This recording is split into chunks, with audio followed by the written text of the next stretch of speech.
Shalom. First off, I'm going to start out by giving all praises, honor, and glory to Yahweh, Bahasham, Yahweh Shai, Bahasham, Rachakodash. Yahweh being the Heavenly Father's true name, Yahweh Shai being the name of His only begotten Son. Double honor unto the elders and the apostles, the great millstone who rule well and teach well. And peace, blessings, and salutations to all Yawakim throughout the four corners of the earth, continuing to push and do the works in truth and in sincerity. This is the brother Mashai, one of the men coming up under the branch out here in the Morning Camp. And here with a quick lesson through the Spirit once again. And just going into boasting that we know the Lord, all right, as it says in Jeremiah, right? Because ultimately we know that it's the Lord that brought us into this truth, and it's the Lord that is working within us, right? But without further ado, let's get into it, and let's grab that precept first in Jeremiah.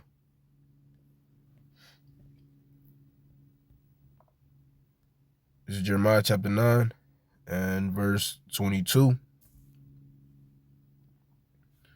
23. And it reads, "Thus saith the Lord, let not the wise man glory in his wisdom, neither let the mighty man glory in his might, let not the rich man glory in his riches, but let him that glorieth glory in this, that he understandeth and knoweth me, that I am the Lord which exercise loving kindness, judgment, and righteousness in the earth, for in these things I delight, saith the Lord." All right. So this is a precept that came out and that was in my mind, and it just it had me meditating and thinking about just boasting that we know the Lord ultimately, all right? Because really, there's nothing else that we can boast in, okay? And it just had me thinking about, as we continue to go about within Babylon, and we face these different problems, or as the scriptures call it, thorns, right? The only person that strengthens us and helps us overcome these different things is the Lord, all right?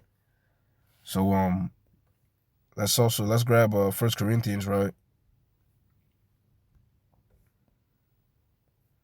Because Paul even quoted this same precept uh, in 1 Corinthians chapter 1 and verse 27. But he also said, we'll just read the precept. This 1 Corinthians 1 and 27. I'll start at 26. For ye see your calling, brethren, how that not many wise men after the flesh, not many mighty, not many noble are called.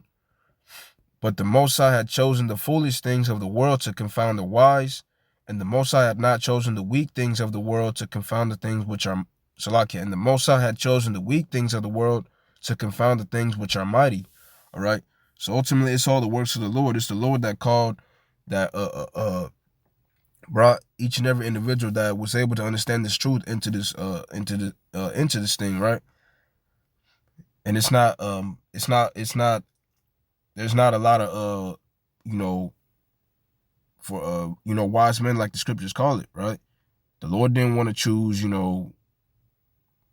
these theologians, right?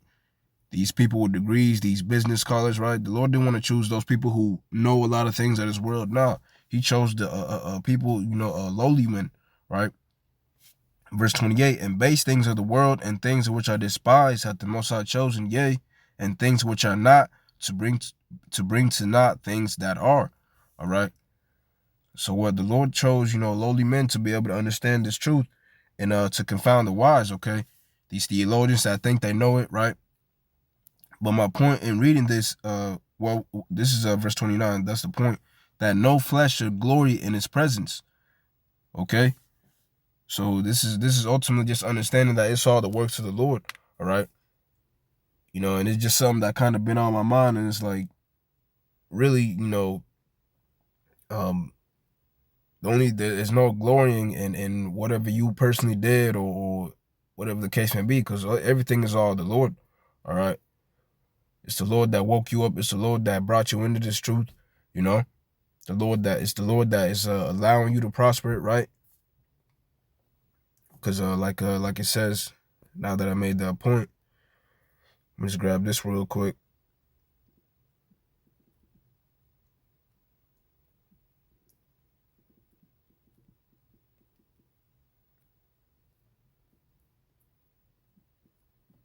really ultimately just dealing with humility and being humble, and like Proverbs said, acknowledging the Lord, you know. Um, this is 1 Corinthians chapter 3 and verse 6, and it reads, I have planted, Apollos watered, but the Most High gave the increase. So then neither is he that planteth anything, neither he that watereth, but the Most High that giveth the increase. All right. So, we're teaching this word, and it's all the works of the Lord, but ultimately it's the Lord that builds up whichever individual he wants, right?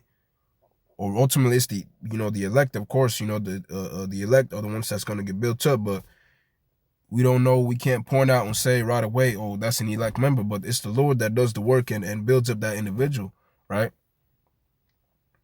So, but and just dealing with ourselves, right? It's the Lord that gave you the increase, to go back to that point. It's the Lord that gave you the increase and allowed you to understand and gain the knowledge that you have, you know. But let's go back to that 1 Corinthians 1, verse 30. But of him are ye in Hamashiach Yahushua, who is of the Most High, and is made unto us wisdom and righteousness and sanctification and redemption, that according as it is written, he that glorieth, let him glory in the Lord. Okay. So what Paul was making the point, this is all the works of the Lord. All right. Because, a lot of brothers that didn't go to college to obviously, the men of the Lord didn't go to college to, learn this stuff. It's all the works of the Lord ultimately, So just acknowledging and really, giving credit and the praises unto the Lord, you know.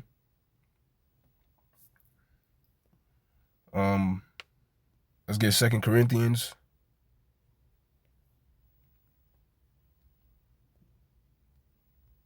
chapter 12 and starting at verse 7.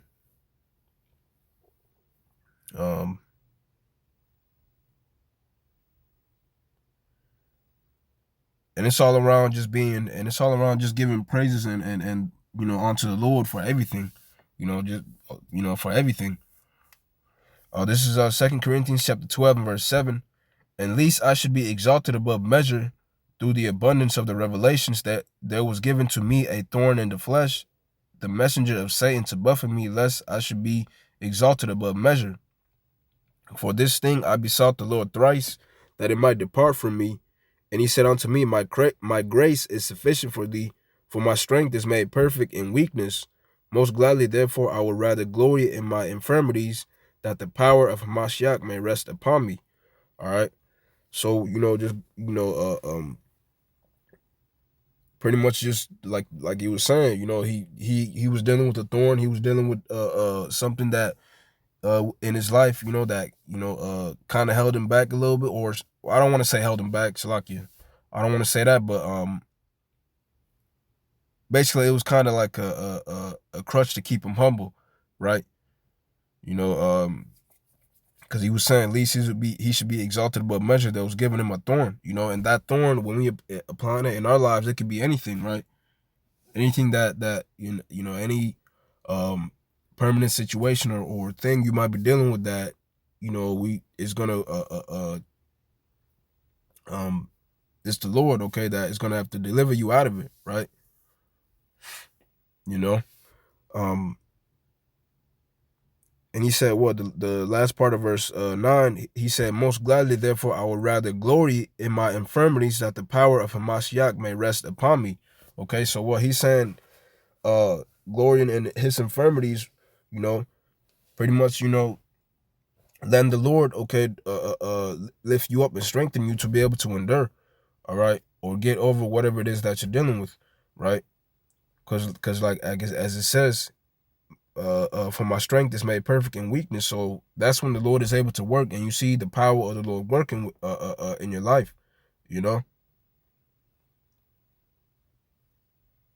So just going into glorying that we know the Lord, because it's certain things that you can't change, right? I'm pretty sure each and every brother has something that when they look at themselves, they might want to change or whatever the case may be. But we got the Lord, you know. And once again, when I say that, I mean, whatever situations it might be, that certain things, like for example, like certain brothers have back problems, right? That's something that a brother might want to change, right? Of course, you know, but we understand that it's the Lord, right? And through the Spirit and power of Yahweh Bashim Shai, brothers are still able to do the work, right? And ultimately, it's going to be Yahweh Bashim Shai that delivers brothers from that problem, right? But let's get Philippians chapter 2 and verse 13.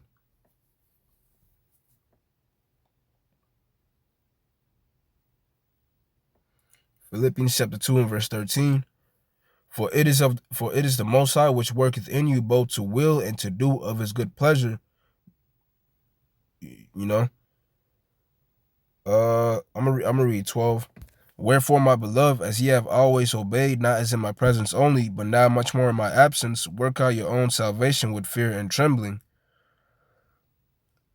Yeah, Salakia. But yeah, just sticking to the main point, verse 13. For it is the Most High which worketh in you both to will and to do of his good pleasure.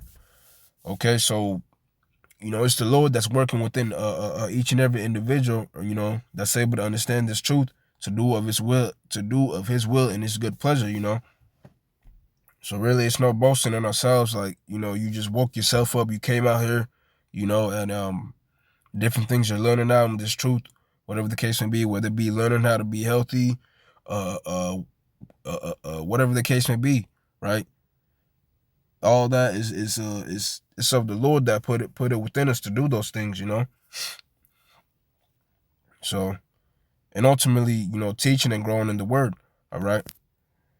But I think that's pretty much the point, just going into glorying in the Lord, right, in our infirmities and when we're up or when we're down, because ultimately it's Yahweh Bashim Yashah that strengthens us and gets us through everything. So with that, I'm gonna say, call hello, Yahweh, Bahashem, Yahweh Shai, Bahashem, Rachakodash, for putting the Spirit upon me to do this lesson. Double honors unto the elders and the apostles, a great millstone, who rule well and teach well. And peace, blessings, and salutations to all you walking throughout the four corners of the earth, and continuing to push and do the works in truth and in sincerity. With that, I'm gonna say shalom.